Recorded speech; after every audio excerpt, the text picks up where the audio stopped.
Today on the Greenville Native, we're sitting down with Brian Stearns, a true builder in every sense of the word. Brian started his entrepreneurial journey while still an undergrad at Appalachian State, where he launched a mobile DJ business and sold t shirts at football games. After earning his bachelor's degree in marketing, he entered the corporate world as a manager for Ryobi Power Tools in Anderson, South Carolina, while keeping his DJ hustle alive on the side. At 30, Brian took the leap back into school, starting his first semester at Clemson's MBA program, and that's where RingoFire was born. Since then, the agency has grown into one of the top 5 fastest growing marketing agencies in the world, serving brands like Lowe's, Sharpie, Elmer's, Magic Chef, and the Home Depot. But Brian didn't stop there. He's now the CEO or co-founder of multiple ventures. We've mentioned RingoFire. That's a global marketing agency. But let's talk about Campfire. This is a local marketing agency built for small businesses in the Greenville area. We have the Hardware Huddle. This is a national product showcase and entertainment event series. Launchpad X, a startup incubator and accelerator in the local Greenville area. And then finally, Millie Lewis Greenville, a regional talent agency. Brian also teaches entrepreneurship and marketing at Clemson University, really bringing his story full circle. Today, we're going to be talking to Brian about how he built his businesses from the ground up. We're going to talk to Brian about how he navigated the challenges of COVID, both personally and professionally, especially in the Greenville market, and then what Greenville needs to keep growing its startup culture and how he's working to help shape it. Let's get into it. Yeah, no, I appreciate that. That's a hell of an intro, and that person sounds insane. That's, I think, what entrepreneurship is just kind of being everywhere all the time, having these wild, crazy thoughts and ideas and just trying to bring them to life and never settling or slowing down. I think at least that's the path I've taken in a cool and crazy way. You know, I never grew up really aspiring to own my own business. I didn't have like dreams of owning an agency, even, post college as I went into the corporate world. It really didn't hit me until the moment in a classroom where I was told I had like 5 days to come up with a business plan and create an assignment and a project and a presentation around a business. So it really just kind of happened literally overnight. Entrepreneurship. I think, as you mentioned in the intro, I always had the itch. I always had this side of me who liked to host events and host parties and to do like side hustle things and did t-shirt designs and worked tailgates in college. So I knew that I enjoyed sort of doing and building my own thing. I was just always intimidated by the fact that, okay, I'm not the business mindset. I'm more the crazy creative. I don't have a strong business analytics background. I'm definitely not great with finance or accounting. So I had really talked myself off the ledge and told myself for years that entrepreneurship really isn't for me. It's cool to have a side hustle, but let's go corporate. So that was the path I initially took until I had that truly spark of a classroom moment, which just pushed me over the ledge and said, all right, it's time to fly. Let's give this a try and see what we can do with this one concept that has now thankfully turned into a couple of concepts and several jobs for amazing people here in the upstate. How did you get from, I think a lot of people, they have that spark, they have that creative side. If you kind of said that finance and accounting and really the business acumen didn't come to you as naturally on that side of things, Yeah. how did you overcome that? So again, those were the things that sort of held me back. I was intimidated by it. I doubted myself because of it. It wasn't until, again, a classroom moment where I had a professor say, hey, you don't have to be great at all those things. Go build that team. And I remember him very literally saying, if you're the crazy creative, just own that role. Have fun with it. Be that guy. Be the host. Don't feel like you have to be the CFO. Go out and find the Michael Jordan of accounting. Go hire and recruit the Serena Williams of design and graphics. Go build that star team that can do all those things that you don't feel so confident about, and then you can run in your role. So the first thing I did was begin to build a team. Before I even had like a book of business or a client, I was already sort of scouting people in the community who I wanted to be part of Team Ringo. And I think that's the role of a good CEO is to have the vision, build the team, Yeah. kind of identify the right players. I guess to get from a point of not having a revenue producing company and to kind of conceptualize and think of that team, what advice would you give somebody that is thinking about starting their own business and may have the talent of building the team, but taking that leap of faith?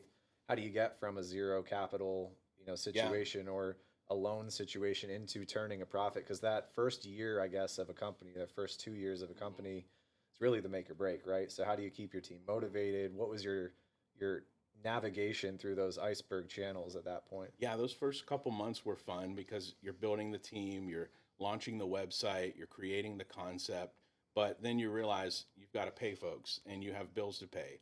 For me, the model was almost that fake it till you make it. And that's not for everybody, but we did it in a way that I think was pretty brilliant. We rented an apartment on Main Street that we utilized as a mailing address for the business. So we stood up a shop there. We tore down the bedroom setting and put up a photography studio with some white sheets. I mean, we truly like brought this old dungy apartment into like being an office setting so we could claim that we were downtown Greenville.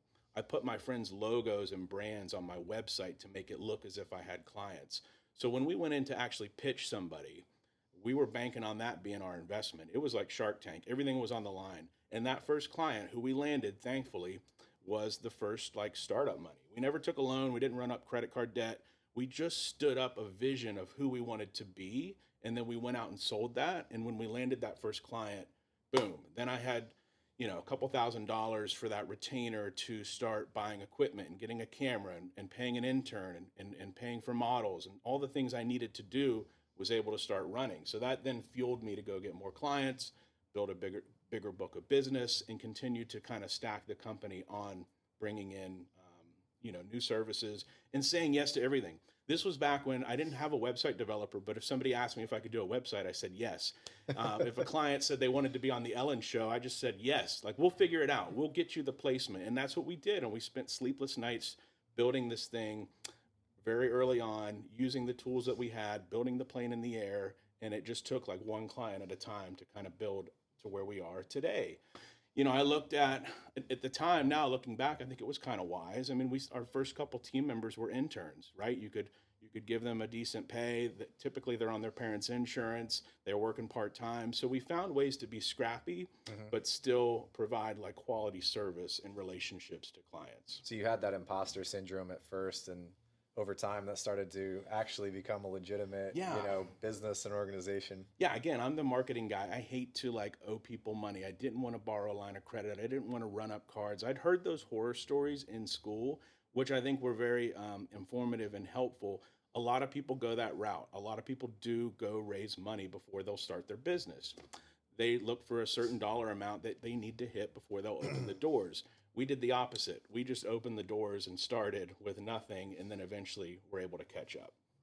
That makes a lot of sense. I think a lot of people just they have that fear. They don't want to take the leap of faith, Yeah. and they think they need the money before all of that ends up happening or not. I think a Yeah, lot of I businesses talk don't to, survive even that first teaching year. today, I talk to so many students who have these wonderful ideas and they stress and they stress and they stress over raising money, and they've got to raise money before they get started. So their sole focus becomes fundraising, Sure. which, you do need for certain business types and services.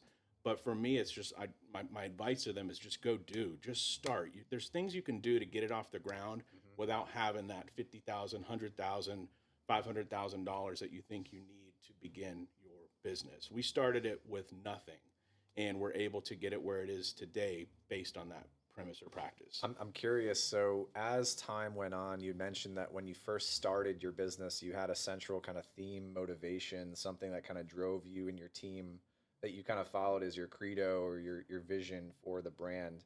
Has that evolved and changed over time, or do you feel like you've been able to stay kind of to that scrappy team that rented the apartment on Main Street Yeah. with the sheets of, Yeah. the photo studio? I still, and my team gets on my, they get on my case a little bit because I'll say this in a client pitch. I still love to say that we're scrappy, and not to diminish quality, but to just show how quick we can move and how efficient we can be without outsourcing, without bringing in too many extra lights or bells and whistles, and just to get the work done. I mean, there's so many corners that you can cut and still be efficient and deliver on time versus the old school days of pre-planning and storyboarding and overlighting and overbuilding a set and overthinking a campaign. And then by the time you've done all this work, something will have shifted or changed, or the launch date is pushed back. I mean, anything can happen. So in our world, it's just like, just start doing. Let's get scrappy. Let's get our hands dirty. Let's get out there and begin to create a bit of a splash. We built this thing, by the way, on relationships. So you asked if it's still, what are our values? What's our mission? From day one, it was all about the relationship. That's something that, as we've gone from like a 1 or 2 person team with 2 or 3 clients to a 50 person team with over 100 clients today, it's all about the relationship and the mindset that a friend will forgive you, a client will fire you. So we talk about that every single day. We do this client happiness level discussion once a week. Are the clients getting what they need? Are they happy?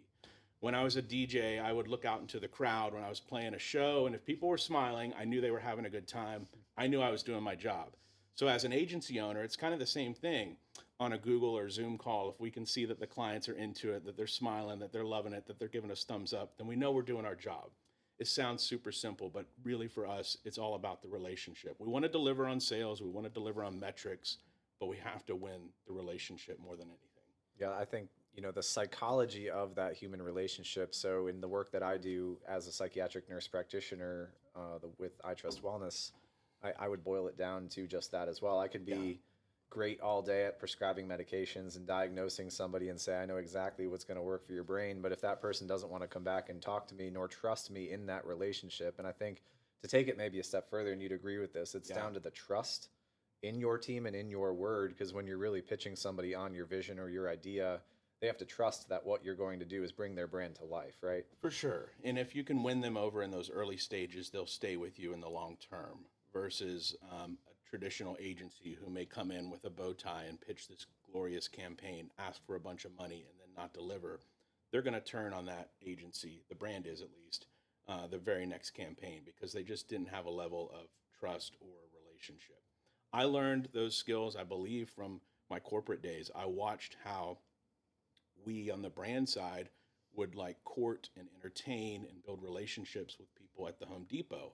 So many products were sold in because of a good relationship with a merchant or a buyer, not always because you had the best innovation. So I realized how important that was in business, and I took a bit of that from that playbook to build Ringo.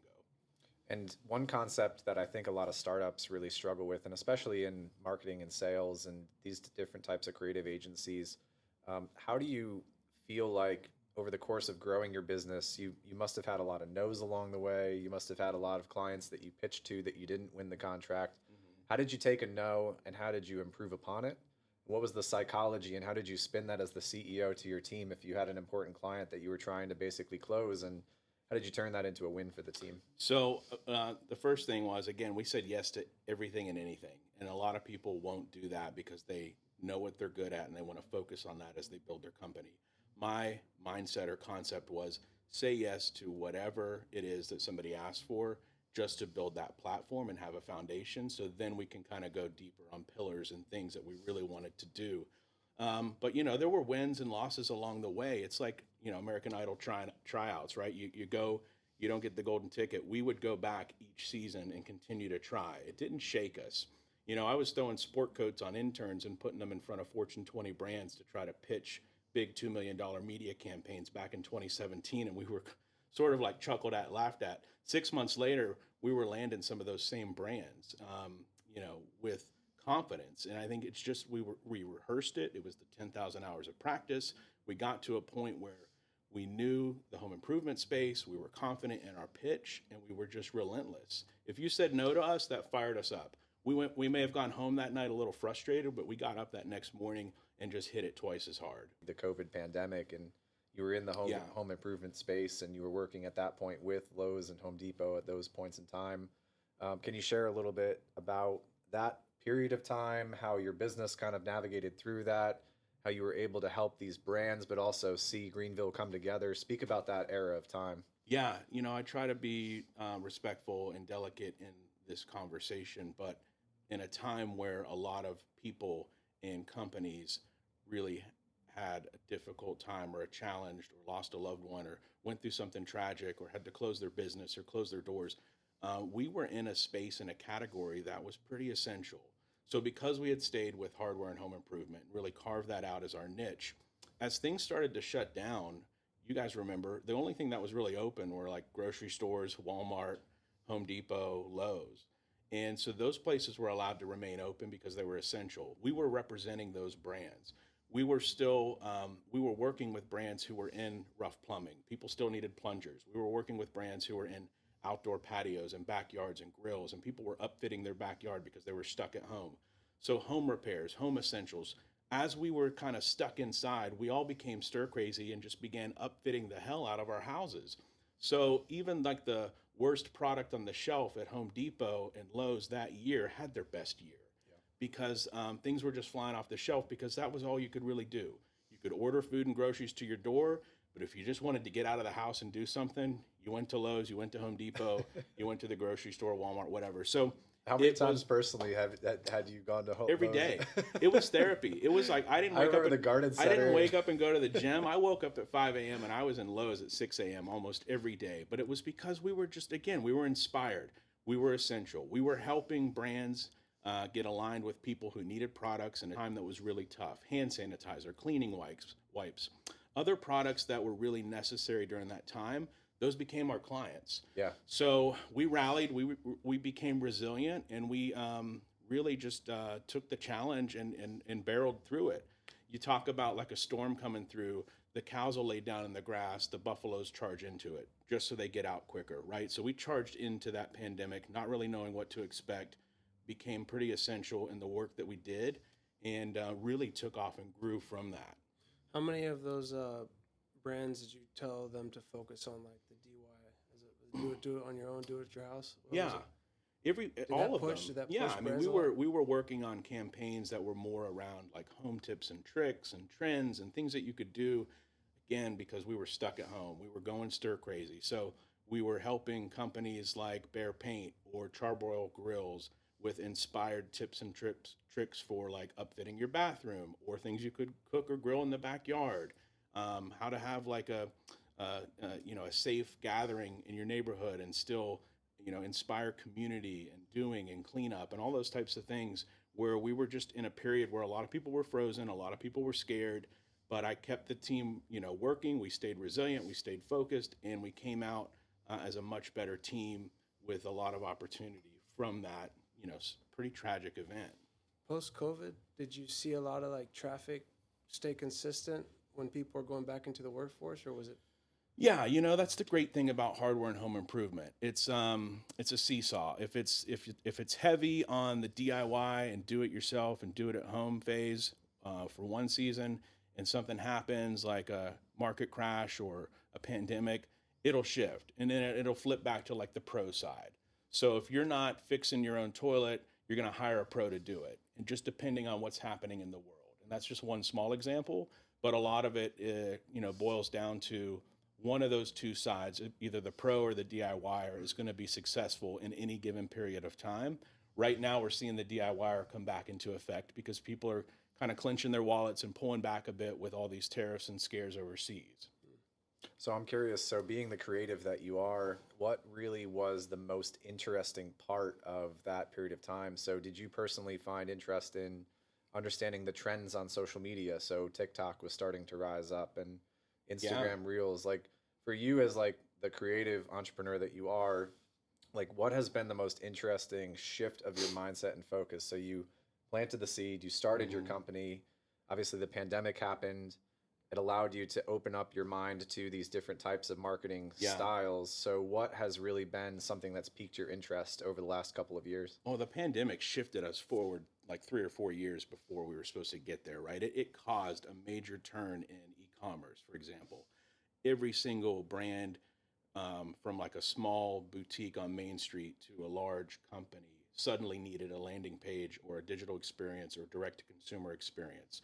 So we were cranking out websites like a bakery, just slinging, donuts constantly. That was a big change that was, pushed on everybody because of that event.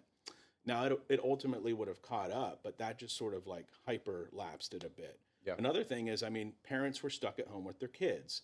So that's when we started to see mom, dad, grandma get on TikTok. TikTok went from being like a silly dance platform and cats on Roombas to like parents getting involved.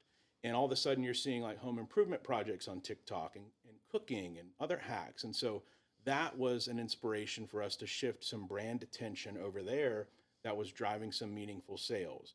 Today you have TikTok Shop. Today it's the largest search platform out there. I mean, it's just exploded because of those times. So these moments in our like history in our past have really shaped and defined where the market is and who we are as a business.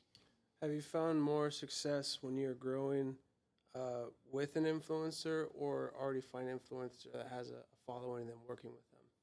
Yeah, influencers are the flavor of the day. Today I call them micro pros. I mean, you think about it, 10 years ago, a brand had like a spokesperson or a mascot. Then we shifted to this whole thing called blogging. Bloggers became influencers, which were kind of like the Kardashians. And today those influencers are called content creators. And the ones we're really focused on in our business happen to be those professional micro pros. It's the jobber, it's the DIYer, it's the roofer, the plumber, the electrician that happens to have 50 to 100,000 followers on any given platform that can be the face or hero of any particular brand. So brands have torn down their corporate walls. It's not all about them anymore. It's about the end user. That plumber is the face of Klein Tools now. That electrician is now the face of Craftsman. And so we're laying into those people like we used to lay into billboards and airtime and other media space. You share a little bit more about just how you evolved the experience through the pandemic, your entrepreneurial experience. How did you decide to start these other ventures as well? As we grew during the pandemic and the world was starting to reopen and times were getting better, you know, we had some success. So we decided to start incubating some other concepts. We had this idea of starting a very local agency that supported small business owners who were reopening their doors, just getting them some support. And at the time, we were going to make it a nonprofit. We said we really didn't care if we lost or just broke even, but we wanted to pour back into Greenville. Ringo was so fixated on national brands and consumer goods and home improvement at the retail level. We had folks here in the upstate knocking on our door saying, hey, like, I got my PPE money, or I got my, pandemic support check. Like, what can you do for me? I've only got X amount a week or X amount a month. It didn't really compare to the Ringo model. So we just decided to flip it on its side and create a new concept called Campfire. So we built that business from that need to help people locally and to have a presence in the upstate. Today, Campfire is moving and grooving. They're supporting coffee shops, breweries, pet spas, attorneys, all the small businesses here in town that really need just an extra set of strategic and creative ears and eyes. Along the same time, we decided to throw a little bit of an event as we were safely reopening. We wanted to fly in our friends from the home improvement industry and some of those content creators and micro pros, because we had not gone to trade shows for nearly 2 years. So home improvement is an industry that's used to seeing each other every couple of weeks at a foundation event, a trade show, a workshop, a conference. All that stopped. So we, as an industry, had cabin fever. So we were one of the first to host an event for home improvement. We called it Hardware Huddle. We essentially just threw a party. We flew our friends in, and then it became a concept for a business. A lot of people will start the business a few years later, throw a party because it's doing well. We just threw a party, and then a few years later turned it into a business because it did well. And along those same lines and those same times, we had an opportunity to begin an acquisition with the talent agency here in town, Millie Lewis. They've been in the upstate for 40 years. They were owned and operated by two wonderful, beautiful people who have been good friends of mine. When I was at Ryobi on the corporate side, I used to book models and talent through them. And then as I built Ringo, we became one of their largest accounts. So when they approached retirement, they came to us and said, hey, we're going to sell this thing. We're going to shut it down, or we'd like you to have it. And so we worked out a great deal, and we're able to acquire that business and are really getting it up and running now in a new and a cool way. So that's sort of how everything evolved, right? We were able to use Ringo as a launch pad to start these other concepts. I stuck to my word from day one of not wanting to borrow money or take money or run up credit. So we utilized what we had made with Ringo to get these other seedlings started. And that's kind of what's brought us here today with the 5 businesses that were operating over in the West Village, and how each one uniquely sort of got its footing. So one thing that you had said that's really, I think, interesting, and what I'd like to highlight just from like the work that I do in mental health and psychiatry, like you just have a differently wired brain because you took a concept that was successful, such as the hardware huddle concept, right? Yeah. And then you said, okay, well, this is successful. Most people would have stopped there. Yeah. So was it your inception of idea? Like what was the team that surrounded you? Who really decided at that point on the next phase of, making this like more effective? I mean, we had that first event or that first party, and everyone just left on such a natural high of, wow, that was amazing. It's been so long since we'd all been together. How do we keep this going? And I couldn't have done it without my team. They're incredible hosts, and that's what makes me sort of so proud of what we've become today, is how much they lean into that relationship side of the business. They helped pull that thing off, and they were ready to do it again the very next year. I think that's when we started brewing on, okay, this event could become something bigger. This could be, Hardware Huddle is a community. It's a media platform. It's a network. There's really nothing like it in home improvement. And when you think about a traditional trade show, something like the International Builders Show, you got 80,000 people in a convention center in Las Vegas. I mean, it's just nuts. It's a zoo. There's a ton of width, but no depth. What we created was intimacy and depth. You brought in the right creators, put them in front of the right brands, and it was like speed dating. So the relationships were really important. We kept it intimate. And now we're thinking of, how do we continue to evolve this beyond an event? And so we launched the media company. So Hardware Huddle, is on a track or a trajectory, I hope, to become the Barstool Sports of hardware. Having a blog, a newsletter, a set of socials, a potential podcast, videos, a YouTube channel, all these different media platforms that can celebrate and push forward the home improvement industry.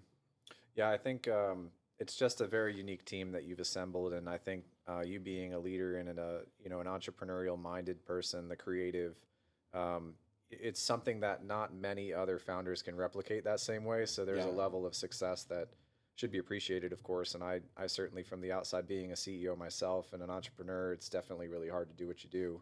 I guess as you have found this level of success, one thing that we had spoken about, Andreas and I, and you had spoken about before, was the concept of really what happens next for Greenville. You've, of course, brought the marketing agency back here locally with Campfire. You have a venture startup seed company essentially as well, Venture X, I believe it's called. LPX, Launchpad X. Launchpad X. Yep. And what is, I guess, a requirement for Greenville to be a Raleigh Durham or a Silicon Valley level of mindset? I mean, why can't Greenville do that, or why can't Greenville be that? What's holding us back? What do you see the future being? I absolutely love it here. I think it's the most beautiful playground for any entrepreneur with any idea because of the rapid growing community and the acceptance and just the capabilities and opportunities you have here. For me, as I think about building and recruiting teams, you look at the location. You've got 5 or 6 universities that are within 45 minutes of downtown Greenville. You have a lot of young, talented people graduating every semester who want to stay here, by the way. You don't always see that in other smaller college towns. I absolutely love Boone, North Carolina, and had a blast at Appalachian State. But the second you graduate from App State, you leave that mountain and you go to Charlotte, you go to Atlanta, you go to Columbia. Come to Greenville. You go to Knoxville, you go to Greenville, right? When you leave a university around Greenville, statistically, we're seeing people stay here. And you've got 70 people moving here per day. This town is on fire. And I've seen it grow year over year. And so when I say it's the perfect playground, you've got opportunity, you've got talent, you've got a network here that you can plug into, whatever your craft might be, whether that's food or art or tech or just pure entrepreneurship, building services. There's enough people coming to this town and enough opportunity to tap into whatever level you want to have that support system. For me, it was Clemson, it was the program, it was the students, the faculty, the professors. That became my network to build Ringo. Today, I get to teach in that same classroom that inspired the concept of the first business and help these other students with some of their ideas, who, by the way, I've now hired to be on the team at RingoFire. We've got 3 or 4 folks that we employ right now who either just recently finished the program or are still in the program. So it's just been a great full circle, full service sort of a moment and experience for me. And I see a lot of other entrepreneurs coming here utilizing all these resources as well. How do you, how can you tell when someone has the eye? Have you heard of the eye? Tell me what you mean by I don't that. know. Like, so whenever it comes to being a creative, like, you know, there's a way that everyone does it, and there's a way that sets you apart. Yeah, I mean, again, I didn't have a playbook. I didn't want to follow anybody's lead. I just did it my crazy way.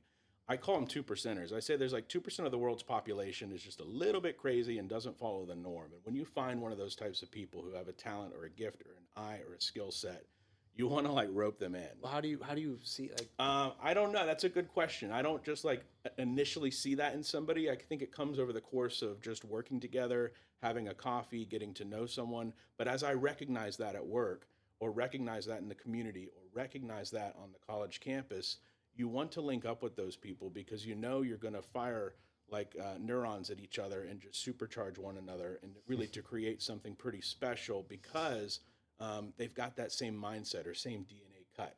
I'm not saying that 98% of the world's population is just average and is happy being corporate, but I do think it's pretty special to find, you know, other folks who have those crazy concepts, are willing to jump, are willing to leap, are willing to make and take the risk. And when you find those types of people, you just got to connect with them because all kinds of crazy things will happen. I wouldn't have had the concept for the business if I had not met some of those types of people in the classroom. I would probably still be, you know, working on the corporate side, sitting in a cubicle, working on PowerPoints, and, you know, be pretty content. But had I not had those moments with the right people who sparked the ideas and helped support me, I wouldn't be here today. Well, we have this Greenville Native podcast that we started just for that very reason. We recognize the amount of people that are coming here. We recognize the need for people to have a community. Andreas is a natural born connector, and he talks to everybody and everyone. Yeah. And in the work that I do, you know, I enjoy meeting interesting people and sharing just some of the knowledge that I can share from a psychology end of things and just understanding the crazy brains of people that we bring in here too. The guy that we had brought in just before you, his name was Paul. He, I guess, invented a banjo that can also fish, like a fishing rod, and he had submitted his videos to like, you know, MTV, because he was like riding on a skateboard with nunchucks, and he called himself the most interesting man in the upstate. This 50-year-old guy is interesting. But yeah, man, what are some parting thoughts, or what do you want to leave the Greenville Native listeners, and what can we do from here to continue to bring some great content to the viewers just from your crazy brain mentality side of things? Yeah, I think whether you're you know, born and raised Native or you've just recently moved here, it is a great community to get plugged into, and it's easy to get plugged into. You just got to be willing and wanting to. If you work from home, take a day or two a week and just walk through Falls Park, say hello to people, introduce yourself. You know, it's kind of like a college town in a way where if you stay connected enough, you're going to recognize people.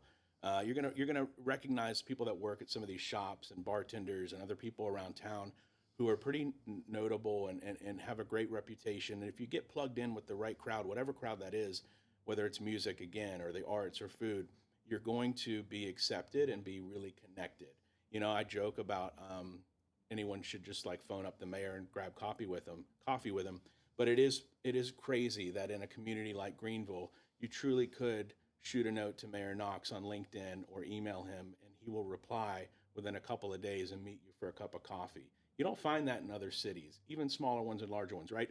There's just a sense of community and almost family here, no matter your background or demographic or sort of where you came from or what you're inspired by. There are people here who are moving to Greenville because they are excited about a new and fresh chapter. There's also people who have, you know, been born and raised here who have seen it grow and evolve into something so cool and special that they just want to hold on to it as theirs. So there's, you know, what I would say in sort of parting is that, and I tell the students at Clemson this too, if you just go sit in the classroom, take the test, get the diploma, that's great. You're missing out on about 75% of the experience. Go to the networking events, talk to the professors, become friends with your student, other classmates, right? So I say the same thing about getting plugged into this community, even if you're from here or you just recently moved here. Don't just go to work. Don't just take the commute. Take a different path one day. Stop at a different coffee shop. Utilize the resources this town has at your fingertips to build something great and build something special. You're going to meet someone, whether it's tomorrow or in 5 years or through another friend, that's going to inspire you or encourage you to do something different. It's a really great support group. And I'm just proud to be here and excited to continue to see what we can launch in this community. Well, thank you, Brian, for sharing your wisdom with us and our listeners. And I think I speak on behalf of Andreas and I that this has been a great episode. We really appreciate your time. And thank you very much to everybody who's been listening. And we really hope everybody stays safe out there and continue to watch and support Greenville grow. Thanks again. Thanks. Awesome. Well, thanks for having me, and thanks for what you guys are doing to inspire community and growth here in Greenville. Thank you.